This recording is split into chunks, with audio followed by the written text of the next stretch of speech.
This was the most preventable tragedy ever. His son was killed during the Parkland High School shooting. Now he's working to change 911 systems. Why? Because the calls for help during that shooting went to the wrong city.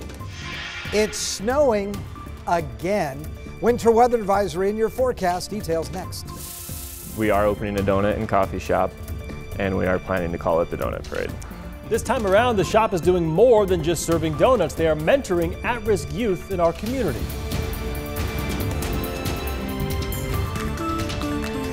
Hi everyone, it's good to have you with us. I'm Jane McCarthy. And I'm Mark Hanrahan. Well, here it is again. The snow is back in Spokane for the 7th day in a row. Yeah, it's likely going to be 8 days because this snow should last through the night. Tom Sherry in the Weather Center now tracking the latest storm. Hi, Tom. We are talking about a winter weather advisory. That is what is in effect across the area. You can see the snow coming down in Spokane. We were hoping that it was actually going to start as rain and then change over to snow, but you can see everywhere shaded in yellow right there. That's the winter weather advisory until 10 o'clock tonight.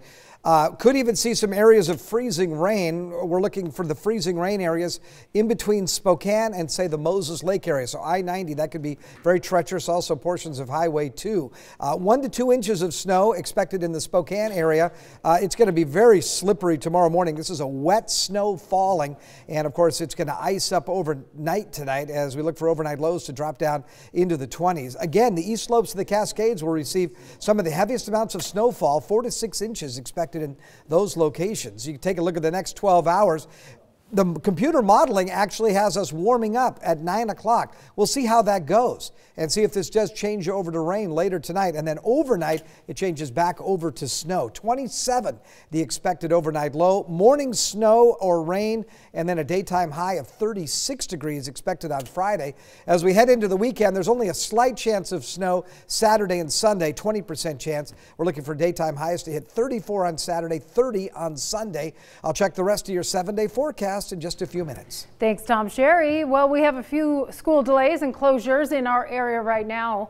Davenport School District on a 2-hour delay tomorrow. Ephrata School District, they're closed tomorrow. We'll be sure and keep you updated if more closures or delays come in. To some national news now. The U.S. Senate passed a spending bill to avoid another government shutdown. The House now expected to pass it later today.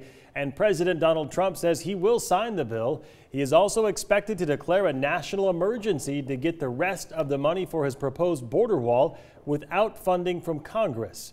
Representative Kathy Morris-Rogers says she does not support the president's decision, saying in part, "I do not support this decision because declaring a national emergency sets a very dangerous precedent that undermines our constitutional separation of powers." In other news, today marks 1 year since the school shooting in Parkland, Florida. 34 students and teachers were shot that day. A Florida commission blamed the 17 deaths now on more than just the gunman. There was also a delayed police response. A major flaw in the 911 system added to those delays. Tonight, Brendan Keefe reveals that every single 911 call from Marjorie Stoneman Douglas High School went to the neighboring city where the 911 center could not dispatch police. I think we got shots fired. Possible shots fired. 1200 building. Attention all units, possible shots fired at 5901 Pine Island Road at Stoneman Douglas High School. 34 students and teachers were shot before the first officer made entry. The gunman already long gone. Tango 2, I hear shots fired by the football field. Shots fired by the football field. Shots fired by the football field. What you see here turned out to be useless. The deeply flawed response contributed to 17 deaths according to a state commission. But the failures began before any officers were even dispatched. Back to that very first call to 911, picked up by a cell tower across the street in the next city. 911, what's your emergency? Hello, we're at Stoneman Douglas High School, and I think there's a shooter. Hello?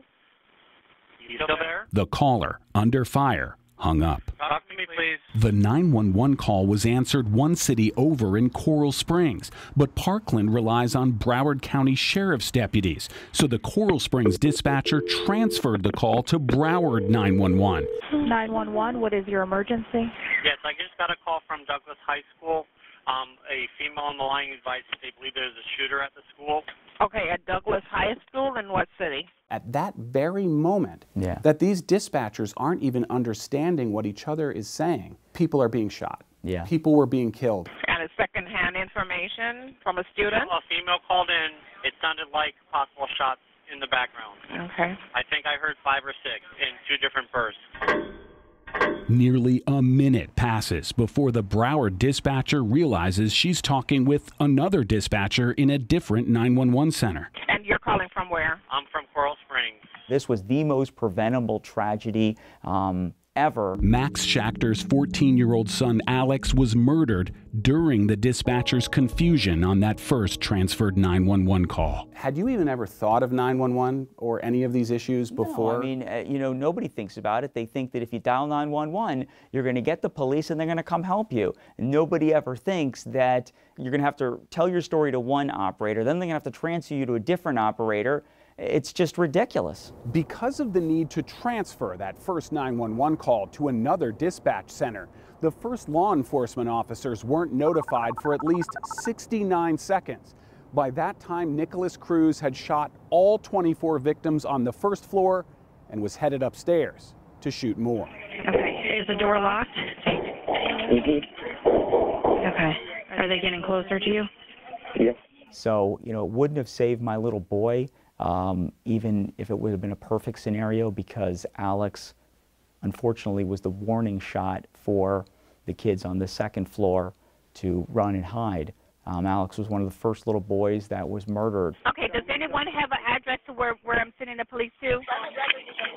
You don't have the address for the high school? Hold on one moment, just a moment. There was a school shooting over at Stoneman Douglas. Stoneman Douglas? Yeah. What's the name of the school? In what city? Parkland.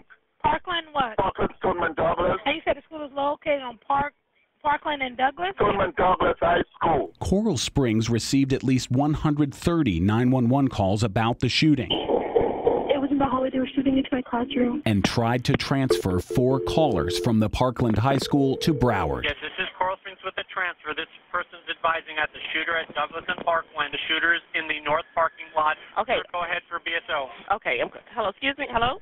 Hello? This failed transfer would have alerted police to the shooter getting away. Where's the location you say the shooter is located at? He said the student parking lot on the north side of the school. Okay, what school? I'm not sure what you're referring to. Only one of the 4 transferred callers was still on the line by the time the second 911 center picked up. Did he have a description of the subject or anything? I did not get the description before I transferred him. He hung up. He hung up the phone, okay. Every single 911 call from inside Marjorie Stoneman Douglas High School went to the neighboring city by design. Parkland chose to route all its cellular 911 calls to Coral Springs on purpose because Parkland contracts with Coral Springs for fire and ambulance, but not police. If you dial 911 on that phone right now, sitting here in the Parkland Library, where is that call going to go? It's going to go to Coral Springs. And Coral Springs still can't send you police. They have to basically call somebody else. So as soon as this problem was identified, I've been trying to fix this problem. If there's another mass casualty incident tomorrow,